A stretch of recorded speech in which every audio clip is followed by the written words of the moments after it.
Hello and welcome to the Psychology in Seattle podcast. I'm your host, Dr. Kirk Honda. I am chair of the Couple and Family Therapy program at Antioch University, Seattle, and I'm also a licensed marriage and family therapist. It's just me today, and I thought I would continue the daily podcasts, pushing our pledge drive forward. Please, if you haven't become a patron of the podcast, please do so by going to patreon.com. You might have to actually go to your computer, go to patreon.com, and go to Psychology in Seattle and pledge. If I'm panting, it's because I just worked out and I have not yet cooled down yet, so I might be kind of panting. Okay, today's episode, I thought I would talk about an article that someone sent me recently. It was written in 2015.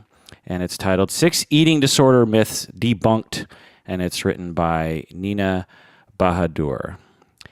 And let's get into it. Okay, myth number 1. Eating disorders happen only to white women.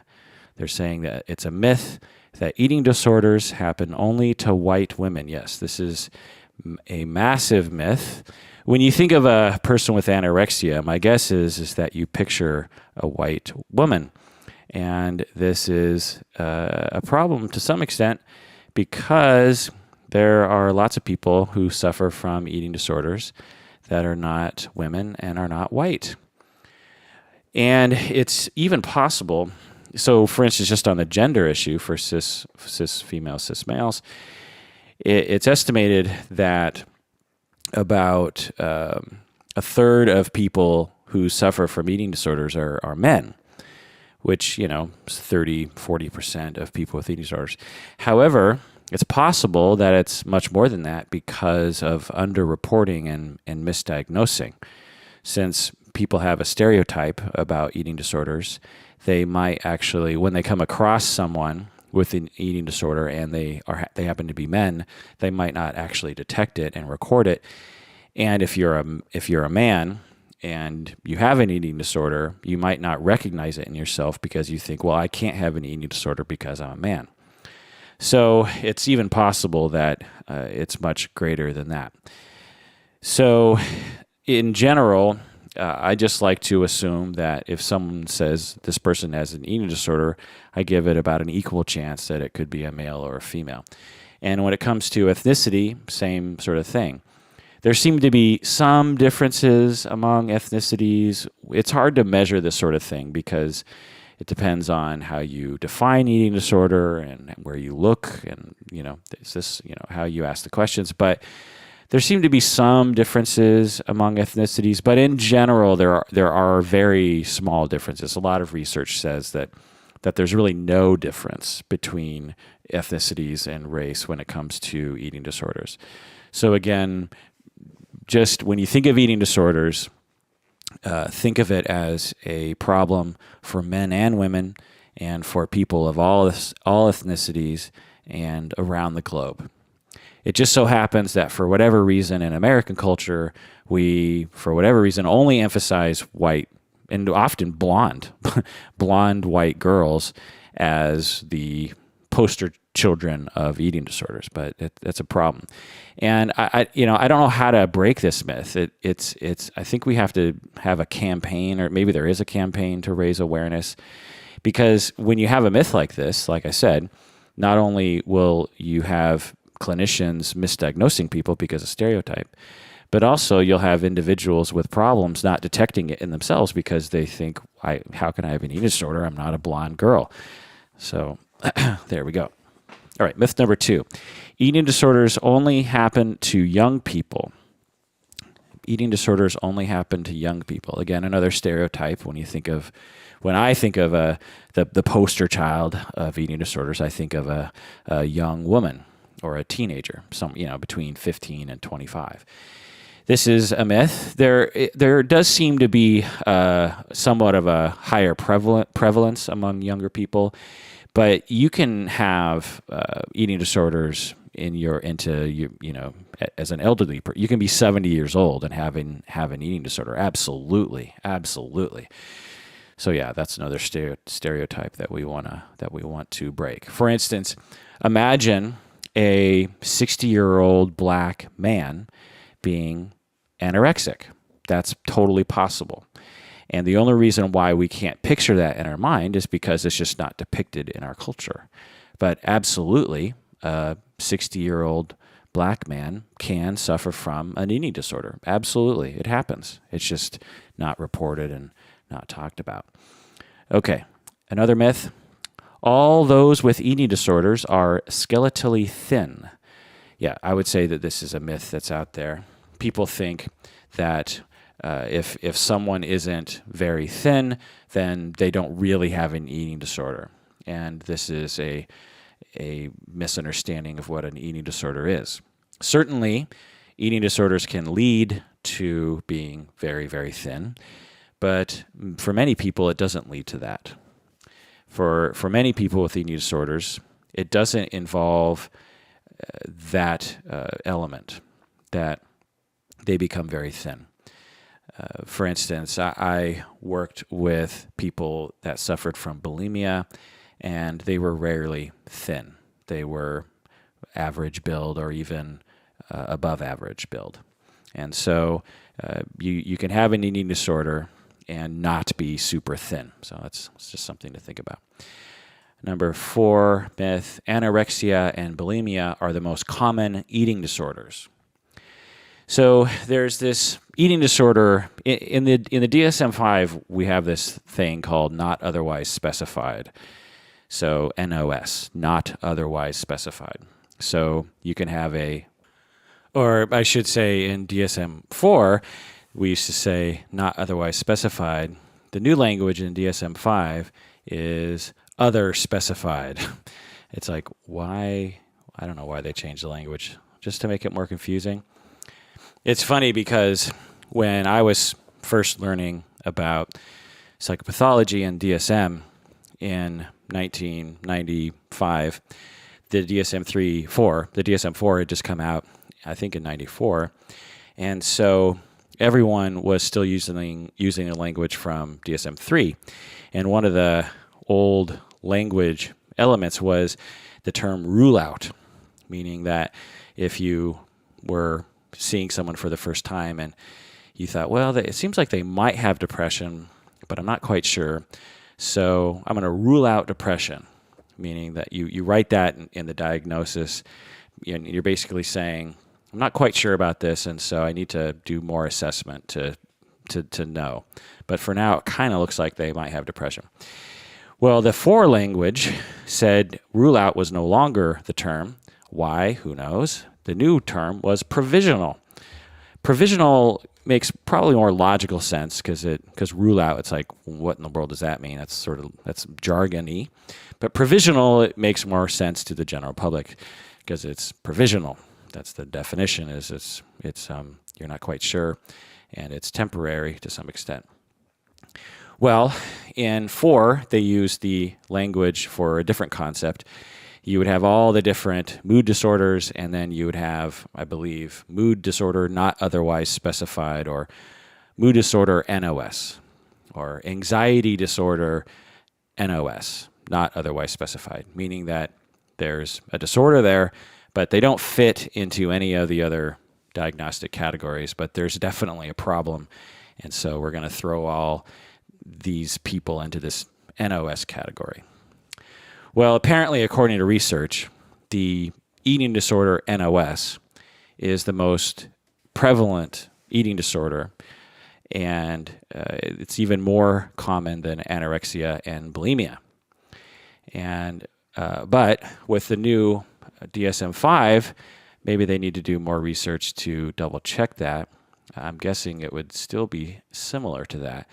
There's a lot of different eating disorders. In the DSM-5, they call them feeding and eating disorders. They don't just label them as eating disorders anymore. You have pica, you have rumination disorder, you have avoidant restrictive food intake disorder, you have anorexia nervosa, you have bulimia nervosa, you have binge eating disorder, and then you have other specified feeding or eating disorder, and then you have unspecified feeding or eating disorder. So there are many other eating disorders besides anorexia and bulimia. And according to research, apparently the most common is the other specified or not otherwise specified. And this is a problem. In addition to the myth about it just being young, blonde females that suffer from it, it's also a problem in that most people are aware of anorexia or restricting one's diet to lose weight. And most people are aware of people who purge or forcibly vomit to try to manage food issues. But there's a lot of other manifestations of eating issues, and it's just too bad that there's not awareness around it, because not only do clinicians not detect it, but also it's harder for people to get help when they don't know that they have a thing.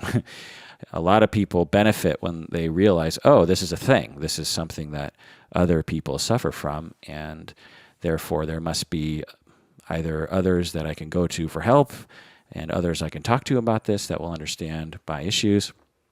It's really amazing when you're suffering and you find out that you have a group of people out there that know exactly how you feel. It's a very empowering and liberating and invigorating experience. And when we raise awareness for things, we help with that. Okay. Myth number 5, eating disorders are a lifestyle choice. Yes, this myth is definitely out there.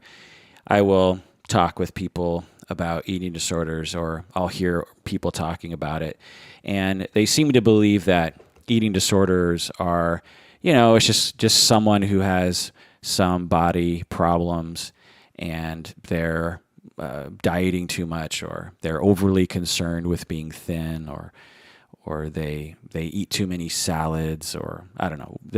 There's some kind. To them, anorexia is a normal thing, a variation on normal behavior, and that's because the vast majority of people, in my experience, have never really. They really don't know what anorexia or bulimia or the other eating disorders are really like. They've either never met someone with that, or they've never had it depicted for them. And so they don't realize how disordered the disorder can be. It's extreme.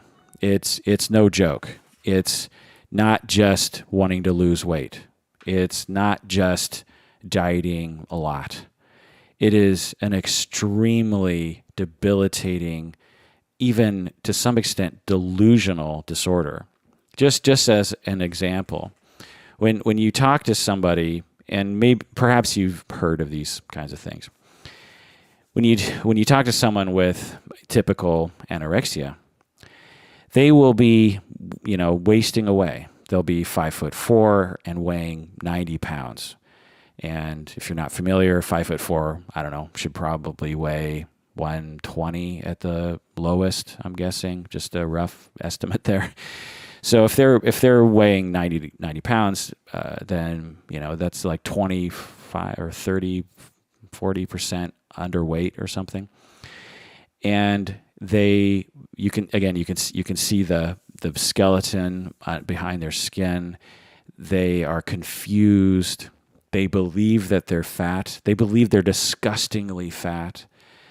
And everyone who's trying to help them, they're suspicious of. People are saying, look, if you don't eat, you're going to die. And the client will nod their head and say, okay. But in their mind, they're thinking, nope, I'm not going to eat. There's no way. There's no way you're going to get me to eat. And for a lot of people, they die because they are so disordered, because they restrict to the point where their body begins to have complications that lead to death. And so it's not just a lot of dieting. It's not just being overly concerned with your body.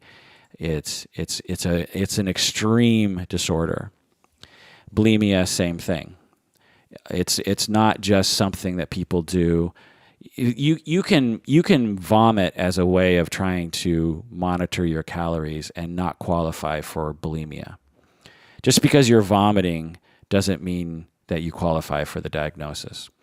The diagnosis of bulimia is severe, and it's a long-term issue, and it's quite debilitating to people, and it ends up taking over their lives. It's not like they just live a regular life and then every once in a while when they eat too much pizza they throw up. It's not like that. People with bulimia that I've worked with, it engulfs their entire life. It ruins their social life. It ruins their romantic life. It ruins their work life sometimes. It ruins their body. They become isolated and ashamed and obsessed, and it takes over their life. It's no joke. It is not a light issue.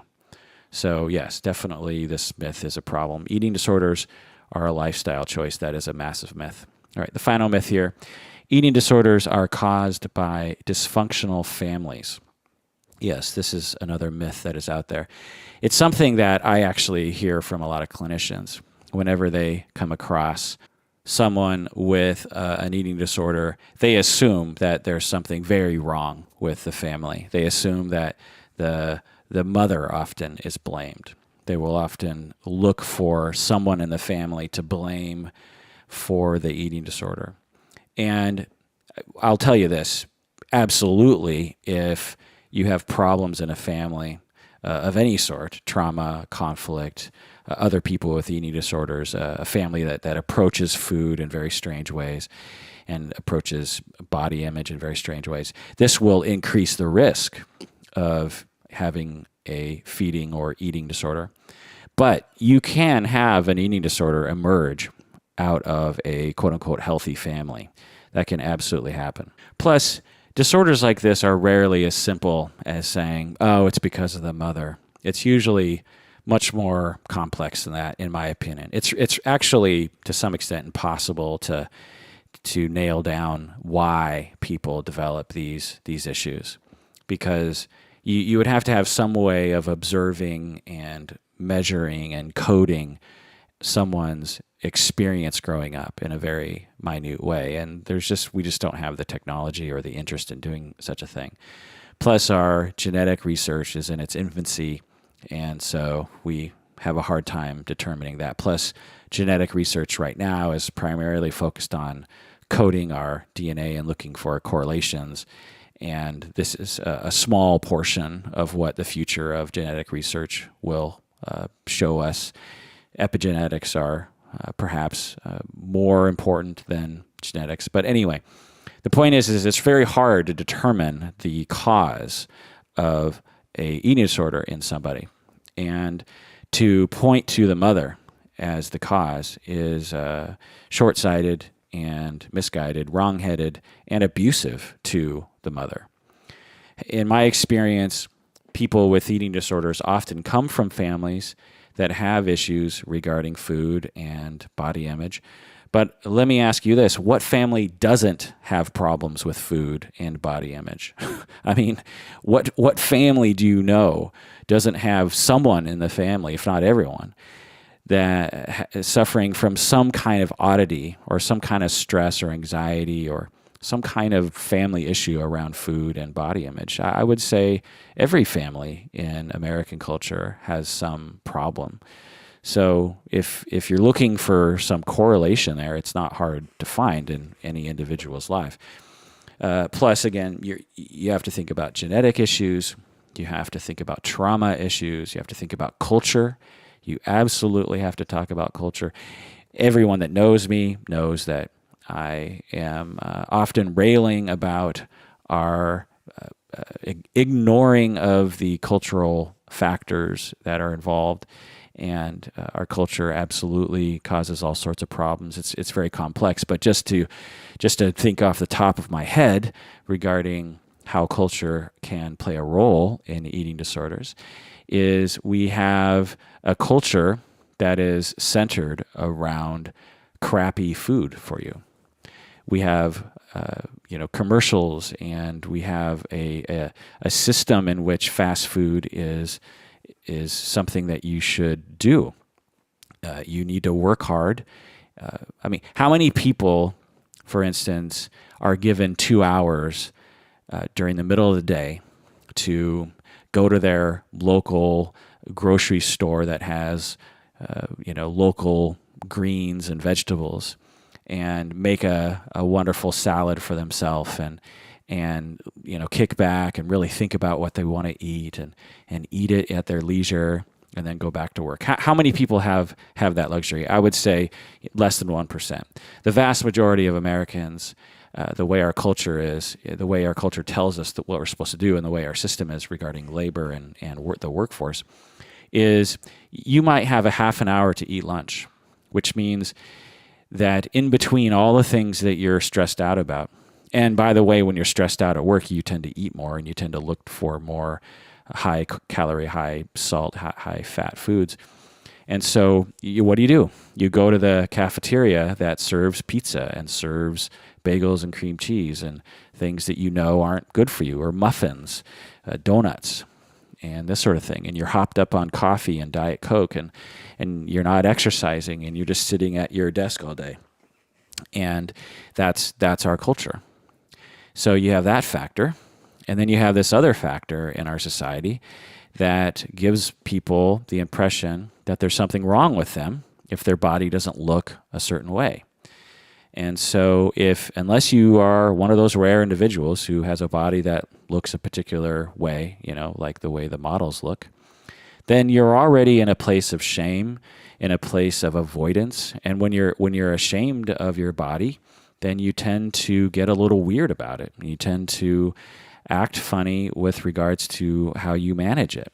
And you might start obsessing, and you might not approach food in a very relaxed way. You might not even ask other people what they do because you're ashamed of asking. And so you might start developing an elaborate system around which to avoid food, and then you can't avoid it anymore, and then you binge because you can't take it anymore, and this leads down the road of more shame and more isolation and more strangeness. And so our culture, just those two elements of a fast food culture, which I don't really like that term, but I think you know what I mean, and a culture of shaming people that don't fit into a very narrow band of acceptable body shapes and sizes. And I even know people that have what society would call as perfect bodies. I know people who have perfect bodies, and they're ashamed of their bodies. It's bizarre. It's just bizarre. Most people aren't ashamed of many other things in their life, like, oh, yeah, I have a car, and it has 4 wheels, and it gets me here and there, and it's fine. Could we shame someone's car? Certainly, we go. It's not a Mercedes. It's not an Audi. It's a crappy Honda.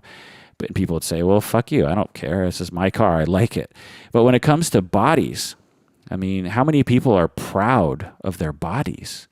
Really, really proud, or at least just indifferent about their bodies. How many people are merely indifferent about their bodies? In America, I would say very few people. And that's because of our culture. There's something, it's not inherent in our biology that we should be ashamed of our bodies. Go to distant cultures from America, and you will find that Americans are particularly weird about food and bodies. And the internet isn't helping. So anyway, that's my rant about that. All right, so those are the six eating disorder myths debunked is the name of the article, written by Nina Bahadur, printed on HuffPo for women. Again, those myths are: eating disorders happen only to white women, eating disorders happen only to young people, all those with eating disorders are skeletally thin, anorexia and bulimia are the most common eating disorders. That's a myth. Eating disorders are a lifestyle choice, and eating disorders are caused by dysfunctional families. I'm just realizing this is published on HuffPo for women. Apparently there's a women HuffPo area.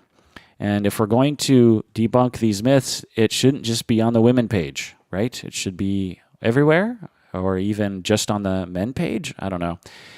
Anyway, well, that does it for another episode of Psychology in Seattle. Please become a patron of the podcast. We make these podcasts for everyone, but we hope that for those of you out there that can afford it, we ask that you become a patron of the podcast because we want to get reimbursed for the costs and the time, particularly the time. And we're trying to get up to 300 or 400 patrons so that we can start paying the co-hosts, because we can all agree that they deserve that, don't they? And if we get enough patrons, like, I don't know, 1,000 or 2,000 of you, then maybe this could become huge. If we all can make a living off of this, then we could dedicate all of our time to this endeavor, which, I don't know, I think that'd be really fun. All right, well, take care of yourself out there, please, because you deserve it. You really do.